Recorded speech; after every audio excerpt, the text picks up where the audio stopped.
Je lui ai dit, je t'aime tellement. Partie 1. Je suis un solitaire complet. N'ayez pas d'amis et ne parlez à personne. Emma, d'autre part, est douée pour à peu près tout, elle a beaucoup d'amis, bonne en études et en athlétisme, elle est numéro 1 en classe. Pour couronner le tout, elle est tellement jolie. Ce que personne ne sait, c'est que nos maisons ne sont pas si éloignées l'une de l'autre. Bien que je ne sois jamais allé chez elle ni même lui ai parlé auparavant. Un jour, Emma était absente à l'école. Le professeur distribuait des feuilles de travail et voulait que moi de toutes les personnes les remette à Emma. Tellement ennuyeux ai-je pensé. Et donc, après l'école, je suis allé chez Emma. Emma a répondu à la porte, je lui ai donné les feuilles de travail et j'étais sur le point de rentrer à la maison. Attends, dit Emma, viens prendre le thé avec nous. Non pas que je voulais du thé, mais j'ai accepté l'offre aimable de toute façon. Les parents d'Emma étaient en voyage d'affaires. Il n'y avait que moi, Emma et son petit frère Noah. Et regarde ça. C'est moi et ma sœur. Noah a montré une photo d'un dessin d'enfant. C'était mignon. J'ai fini le thé et j'étais sur le point de rentrer à la maison. Cette fois, Noah m'a arrêté. Il a dit jouons à Mario Kart. Sis ne joue jamais avec moi. Je suis resté plus longtemps et j'ai joué à plus de jeux vidéo avec lui. Je dois admettre que c'était assez amusant. Probablement le plus amusant que j'ai jamais eu de ma vie. Après beaucoup de jeux vidéo, Noah s'est endormi et Emma et moi avons regardé des films. Le lendemain à l'école, Emma m'a dit de revenir. Elle a dit que Noah avait dit qu'il voulait que le mec cool vienne. J'ai dit ok parce que je m'amusais moi-même. J'ai commencé à aller chez eux très souvent. Noah a toujours l'air de s'amuser beaucoup. Je l'étais aussi. J'ai même dîné chez eux maintenant. Plus tard, Emma a commencé à rejoindre nos sessions de jeu. C'était encore plus amusant avec nous trois. Emma était nulle aux jeux vidéo. Tu viens aussi aujourd'hui, n'est-ce pas? Demanda Emma. J'ai répondu oui. Je suis allé chez eux après l'école comme d'habitude. Faire la chose habituelle de jouer avec eux toute la journée. Il pleuvait assez mal cependant. C'était l'heure du dîner, purée de pommes de terre pour le dîner. C'était mon préféré. Merci Emma, lui ai-je dit. Elle sourit du plus joli sourire. J'ai souri en retour. Après avoir fini de manger, j'ai aidé Emma avec la vaisselle comme d'habitude. Noah s'est endormi. Après la vaisselle, nous sommes allés dans la chambre d'Emma pour regarder des films. Nous étions assis à côté de son lit. Cette fois, ce n'était pas un film très amusant, mais Emma semble l'apprécier. Ça m'a rendu heureux. J'ai eu l'envie soudaine de lui tenir la main. Je suis allé de l'avant et j'ai saisi sa main. Sa main était douce et chaude. Emma était surprise mais elle semblait aimer ça. Elle sourit. Elle s'est appuyée contre mon épaule. J'étais vraiment heureux. Sorti de nulle part, j'ai mis mes bras autour de ses épaules et les serré dans mes bras. Je la tenais fermement. Il faisait chaud, il faisait si chaud. Je t'aime tellement Emma. Ces mots jaillirent de ma bouche. Je n'avais pas réalisé que j'étais déjà tombé amoureux d'elle. Je t'aime aussi, dit-elle en mettant ses bras autour de mon dos. Couche avec moi. Tu ne peux pas rentrer à la maison, il pleut, a-t-elle dit. Je n'ai jamais couché avec personne avant mais je suppose que ce sera la première fois. Nous avons sauté dans son lit. Elle a tiré la couverture sur nous. Elle m'a regardé et a souri. Elle m'a demandé si je voulais faire des câlins. Sans avoir le temps de répondre, elle a déjà enroulé ses bras autour de mon cou et s'est rapprochée de moi. J'étais heureux, vraiment heureux. Le plus heureux que j'ai jamais été.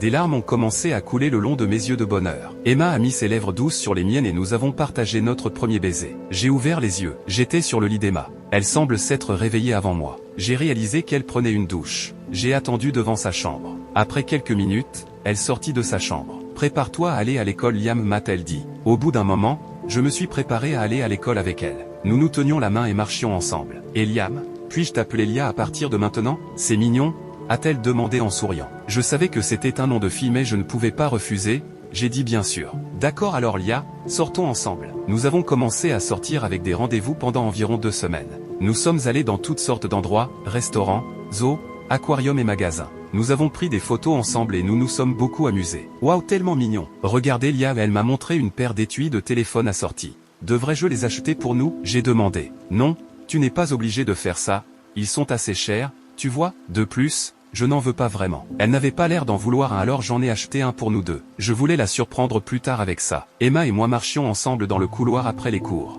Bavarder sur des trucs, jusqu'à ce que Bradley, le footballeur numéro 1 de notre école apparaisse devant nous. Toi, qu'est-ce que tu fous avec ma copine? Il a attrapé la main d'Emma et l'a traînée. Sa copine? Mon cœur avait l'impression de tomber d'un immeuble de 5 étages et de se briser en millions de morceaux de la taille d'une fourmi. Bien sûr, j'aurais dû savoir qu'une fille populaire comme Emma aurait un petit ami. Je suis stupide de ne pas m'en rendre compte. J'ai arrêté de parler à Emma et j'ai arrêté d'aller chez elle. Je me suis senti trahi. Elle jouait juste avec moi, disant qu'elle m'aimait et qu'elle voulait sortir avec des rendez-vous alors qu'en réalité elle n'avait pas le moindre sentiment pour moi. Je l'ai bloquée sur mon téléphone et je l'ai évitée. Chaque fois qu'elle essaie de s'approcher de moi, j'évite simplement le contact visuel et l'ignore. Cela a duré 1 semaine. Pendant que je marchais dans le couloir, j'ai vu Bradley traîner Emma jusqu'au laboratoire de chimie. Je les ai suivis et j'ai mis mon oreille contre la porte et j'ai écouté de quoi ils parlaient. Pourquoi essayez-vous toujours de parler à ce gars? C'était la voix de Bradley. Je suis ton petit ami, pas lui. Il est complètement flippant. J'entends Emma dire, parce que je l'aime plus que toi. Je l'aime tellement. J'ai entendu ce qui ressemblait à une gifle. J'ai ouvert la porte à coups de pied et j'ai crié, fils de pute, ne la touche pas.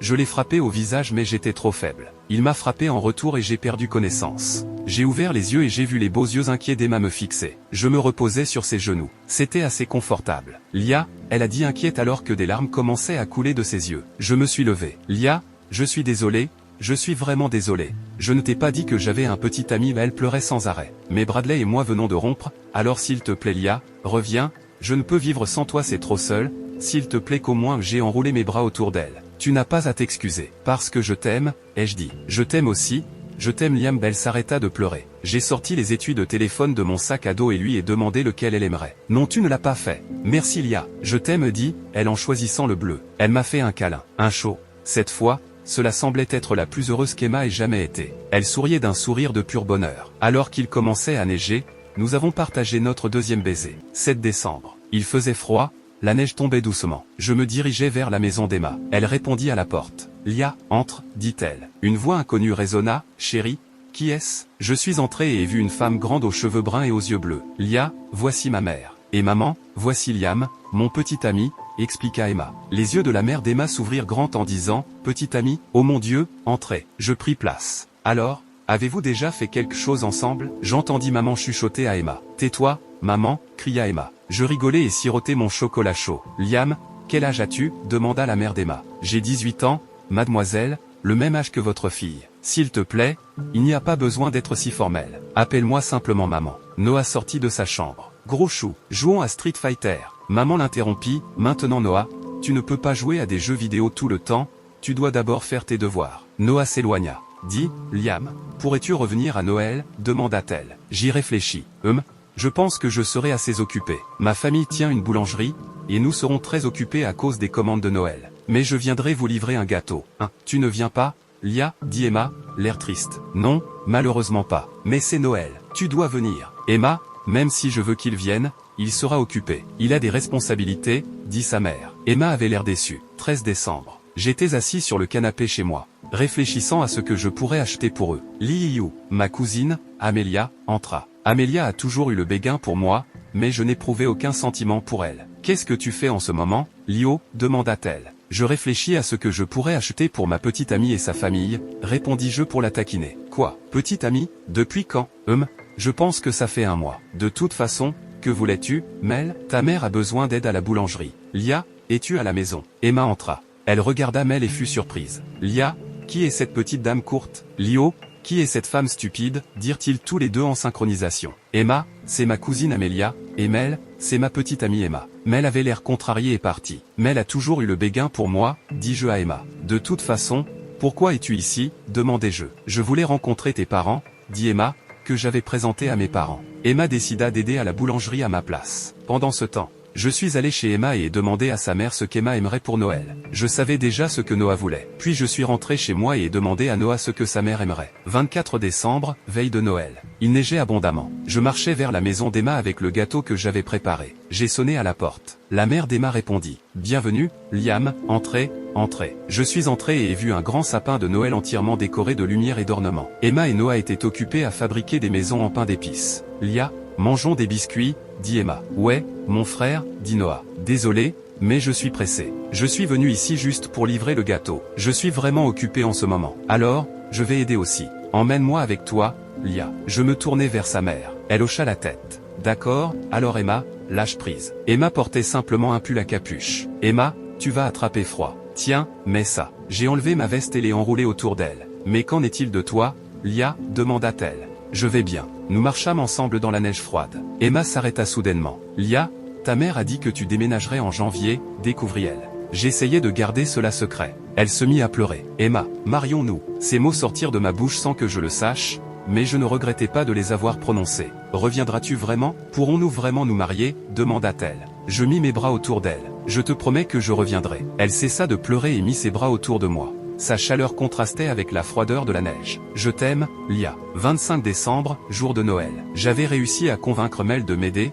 lui en étant reconnaissant. Je pus me rendre chez Emma. Je sonnai à la porte et Emma ouvrit. Lia, tu es venue. Elle me prit dans ses bras. J'ai failli laisser tomber les cadeaux. Formidable, tu nous as apporté des cadeaux, dit sa mère. Je leur remis les cadeaux. Noah ouvrit le premier. Super Smash Bros.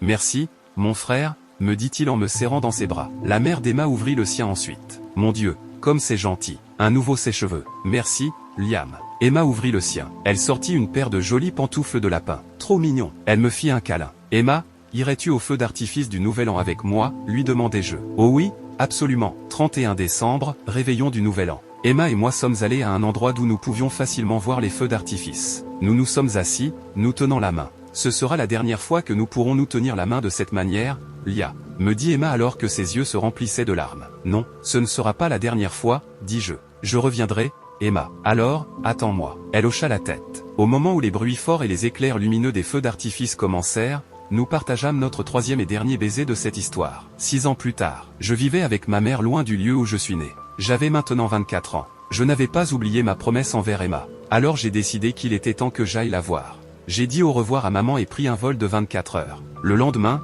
je me rendis à l'endroit où se trouvait autrefois la maison d'Emma. Je sonnai à la porte. « C'est toi, Liam ?» demanda la mère d'Emma. « Ouais, c'est moi. Tu as bien grandi. Où est Emma ?» Lia, dit-elle en regardant derrière sa mère. Elle était devenue une belle femme. Elle se jeta dans mes bras en pleurant. « Lia, tu as tenu ta promesse. » Comme si je pourrais oublier. 5 ans plus tard, aujourd'hui. Je m'appelle Liam. Je me suis marié à l'âge de 25 ans et j'ai une épouse belle et gentille nommée Emma. Nous avons tous les deux 29 ans en ce moment et nous formons un couple heureux vivant ensemble. Ma femme est enceinte aussi. C'est la fin de notre histoire.